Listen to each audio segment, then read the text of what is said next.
ध्यान दो भाई, फ्यूचर परफेक्ट टेंस जिसको हिंदी में बोलते हैं पूर्ण भविष्य काल। ठीक है, इसके बाद में हमारा लास्ट एंड फाइनल रहेगा फ्यूचर परफेक्ट कंटिन्यूअस टेंस। फिर हमारा टेंस का टॉपिक कंप्लीट। पहला पार्ट है पॉजिटिव सेंटेंस जिसको हम बोलते हैं सकारात्मक वाक्य। पहचान है कि जिन हिंदी वाक्यों के अंत में चुका होगा, चुकी होगी, चुके होंगे। अब ध्यान दो, प्रेजेंट परफेक्ट में चुका है, चुकी है, चुके हैं, चुका हूं। ठीक है ना, यह है। उसके बाद में पास्ट परफेक्ट में चुका था, चुकी थी, चुके थे, यही था ना। उसके बाद में फ्यूचर परफेक्ट में चुका होगा, चुकी होगी, चुके होंगे।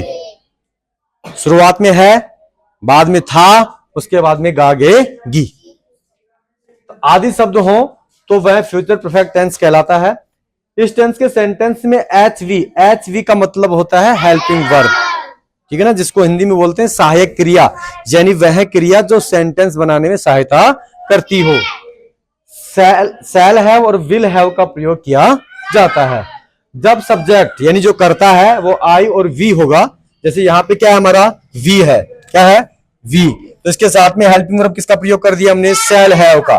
किसका प्रयोग किया हमने, लिखा है ना, जब सब्जेक्ट आई और वी हो तो हेल्पिंग वर्ब शैल हैव, बाकी सभी सब्जेक्ट के साथ में विल हैव का प्रयोग किया जाता है। अब यहां पर देखो नाम आया है, यहाँ पे सर्वनाम आया है, तो विल का प्रयोग किया, यहाँ पर विल हैव का प्रयोग, यहाँ पे विल हैव का प्रयोग। ठीक है, यहाँ पे शैल हैव का प्रयोग क्यों किया है, क्योंकि हमारा सब्जेक्ट क्या है, वी। अगर यहाँ पे आई होता तो भी हम शैल हैव का ही प्रयोग करते। उसके बाद में फॉर्मूला है कि subject plus shell will plus have plus verb के थर्ड फॉर्म प्लस ऑब्जेक्ट। तो यहां पे हमने इस सब्जेक्ट का यानी इस फॉर्मूले का सहारा लेना है हिंदी से इंग्लिश बनाने के लिए। तो यहां पे लिखा है कि राम आम खा चुका होगा, राम आम खा चुका होगा। तो सबसे पहले में सब्जेक्ट लिखना है, सब्जेक्ट क्या है यहाँ पे, राम।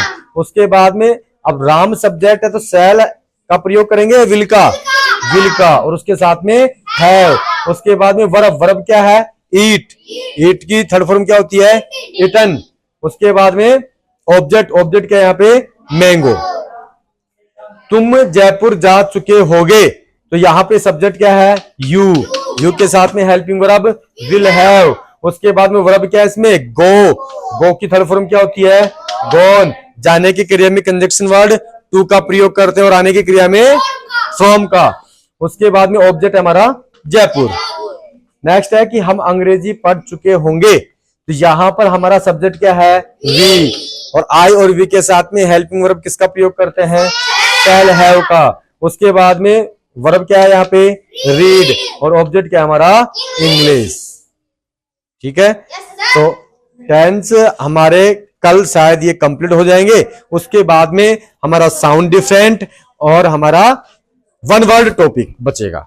बाकी हमने आपको कौन कौन से टॉपिक करवा दिए हैं, कितने टॉपिक, देखो पहला टॉपिक हमने सेंटेंस करवाया, दूसरा टॉपिक हमने नाउन करवाया, तीसरा टॉपिक हमने प्रोनाउन करवाया, चौथा टॉपिक हमारा एडजेक्टिव था, पांचवा टॉपिक हमारा वर्ब था, छठा है हमारा एडवर्ब, सातवां है हमारा आर्टिकल, आठवां प्रीपोजिशन, नौवां जेंडर, 10वां अपोजिट, 11वां प्रीपोजिशन करवा दिया ना, प्रीपोजिशन, और 12वां हमारा कौन सा है, टेंस, जो हमारा कल पूरा हो जाएगा। उसके बाद में 13वां हमारा साउंड और 14वां हमारा वन वर्ड।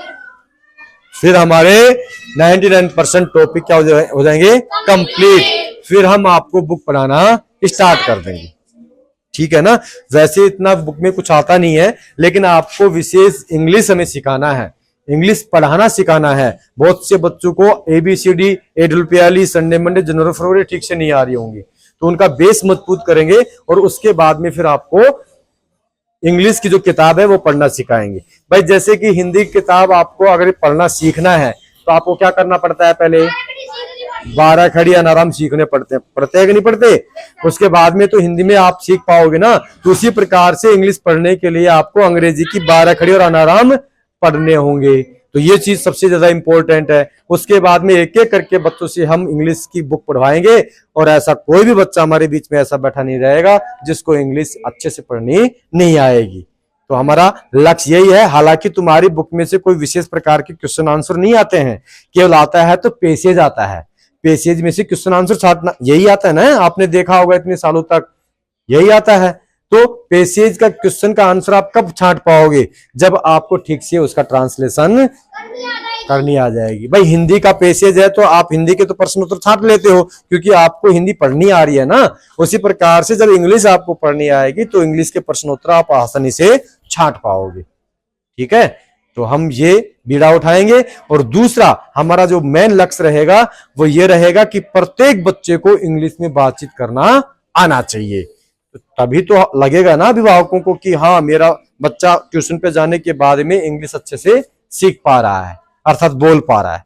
तो ये हमारा मेन लक्ष्य रहेगा, इंग्लिश में बातें करना। पिछली बार हमने नियम लगाया था ना कि कोई भी बच्चा हिंदी का शब्द नहीं बोलेगा, जिसको भी बोलना है इंग्लिश में बोलना है। अगर आपको नहीं आ रहा है तो आप कॉपी में लिखो, हिंदी का सेंटेंस मेरे पास में ले आओ, उसकी हम इंग्लिश बनवाएंगे ना। भाई यहां पर जो बातें हमारी कॉमन होती हैं उन कॉमन बातों को हिंदी में ना बोल के हम किस में बोलेंगे, इंग्लिश में। भाई यहां पर कभी ऐसा तो नहीं बोलोगे भाई थाली चिमटा कटोरा लेके आओ, नहीं बोलोगे ना। ट्यूशन पे क्या काम इनका, कोई काम नहीं है ना। यहाँ पे तो क्या काम रहेगा, give me your please your copy, give me your pen, please sit down, sister brother tell me your, जो भी हमारे यूजफुल वर्ड हैं उन वर्डों को हमें अच्छे से सीखना है जिससे कि आपकी स्पोकन ठीक हो सके। इंग्लिश मीडियम वाले जो बच्चे हैं उनको क्या करवाया जाता है, यही तो करवाया जाता है कम्युनिकेशन, बातचीत कैसे करनी है। फोन अगर किसी का आ गया तो आप हाय हेलो किस प्रकार से बातें करोगे, है ना। ये सब चीजें आपको सिखाई जाएंगी जिससे कि आपको इंग्लिश में कोई असुविधा नहीं होगी। ठीक है, आज के लिए इतना काफी है। और घर के लिए आपको सेंटेंस डालेंगे, घर से आप उसका हिंदी का इंग्लिश बना के लेके आओगे। अच्छा डाले हुए थे ना, तो हम जांच करेंगे भी आपका सेंटेंस जो घर से करके लेके आए हो। ठीक है ना।